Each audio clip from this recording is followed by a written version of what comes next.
두 개의 볼린저 밴드를 활용하여 수익을 극대화할 수 있는 돌파 매매 전략에 대해 알려드리려고 합니다. 먼저 첫 번째 단계는 트레이딩뷰 또는 사용 중인 거래소 차트에서 볼린저 밴드를 검색 후 해당 지표를 두 번 클릭하여 두 개를 추가해 줍니다. 좌측 상단에 보면 두 개의 볼린저 밴드가 추가된 걸 볼 수 있는데요. 첫 번째 볼린저 밴드 설정으로 들어가 인풋에서 표준 편차의 값을 2에서 0.5로 변경해 준 뒤 모습에서 베이시스와 어퍼 로어의 색상을 동일한 색상으로 변경해 줍니다. 저는 파란색으로 설정했습니다. 그 다음 두 번째 볼린저 밴드 설정으로 들어가 표준 편차를 포함한 인풋 값은 처음 설정 그대로 유지하고 모습에서 베이시스는 체크 해제해 준 뒤 어퍼와 로어 밴드의 색상을 눈에 잘 띄는 색상으로 변경해주면 되는데요. 저는 노란색으로 설정하였습니다. 표준 편차 0.5와 표준 편차 2의 볼린저 밴드를 추가한 모습입니다. 더블 볼린저 밴드 전략은 세 가지 영역으로 나눌 수 있는데 이해를 돕기 위해 노란색으로 설정한 표준 편차 2의 값은 잠시 숨겨보겠습니다. 먼저 파란색으로 설정한 표준 편차 0.5의 구간은 시장이 횡보하는 구간으로 보고 매매를 피하는 걸 원칙으로 하며 캔들이 파란색 밴드 상단에 위치해 있으면 시장의 강세 추세로 롱 포지션 관점으로 보고 캔들이 파란색 밴드 하단에 위치해 있으면 시장의 약세 추세로 숏 포지션 관점으로 볼 수 있습니다. 그럼 바로 실전으로 들어가서 더블 볼린저 밴드를 사용한 돌파 매매법에 대해 알아볼 텐데요. 그 전에 먼저 진입 타점의 신뢰를 더 높이기 위해 거래량 지표를 추가해 보겠습니다. 차트를 더 깔끔하게 보기 위해서 캔들과 거래량 지표를 분리해 볼 텐데요. 분리하는 방법은 좌측 상단에 보이는 볼륨에서 오른쪽 점 3개를 클릭하여 옮기기를 클릭 후 아래쪽 세 펜을 클릭하면 이렇게 깔끔하게 차트가 정리됩니다. 그 다음 볼륨 설정에서 모습으로 이동하여 볼륨 MA를 체크해 줍니다. 먼저 볼린저 밴드의 폭이 좁아지며 캔들은 노란색 볼린저 밴드 안에서 파란색 밴드를 교차하며 횡보하는 박스권 구간을 찾아야 됩니다. 박스권 구간을 찾았다면 상승 또는 하락으로의 추세가 어느 쪽으로 나오는지 확인하기 위해 의미 있는 저항 라인과 지지 라인을 체크해 줍니다. 그 다음 캔들이 저항 구간 또는 지지 구간을 돌파하며 노란색 볼린저 밴드 상단선 또는 하단선을 돌파해주는 모멘텀 캔들이 나올 때까지 기다려줍니다.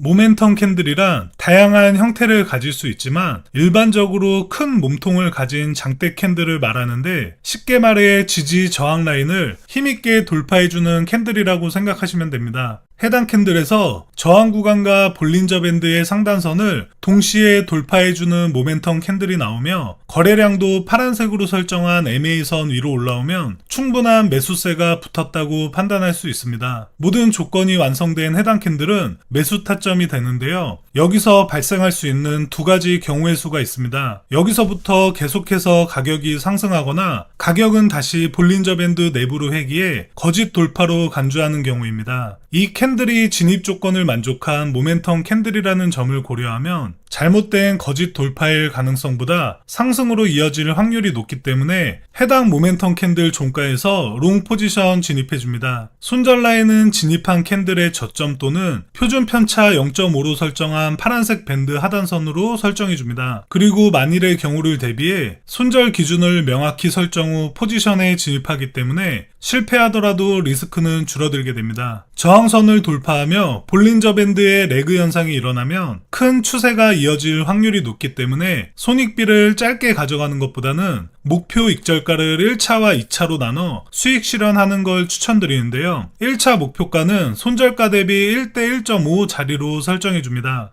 가격이 1차 목표가에 도달하면 절반은 매도 후 손절 라인을 진입한 캔들의 저점 아래 또는 진입 전 돌파한 저항 라인 아래로 설정해 줍니다. 1차 익절 후 재설정한 손절 라인을 건드리지 않으면 계속 지켜보다 캔들이 볼린저 밴드 내부로 들어와 마감하는 캔들에서 나머지 절반의 물량도 전부 익절 처리해주면 됩니다. 또 다른 차트 예시를 보여드리면 볼린저 밴드의 폭이 좁아지면서 밴드의 기울기가 평평해지는 모습을 볼 수 있으며 캔들은 볼린저 밴드 내에서 움직이며 박스권을 만들고 거래량도 점점 줄어드는 모습을 볼 수 있습니다. 중요 저항 구간과 지지 라인을 체크하여 선을 그어준 후 볼린저 밴드를 벗어나며 돌파가 나올 때까지 기다려줍니다.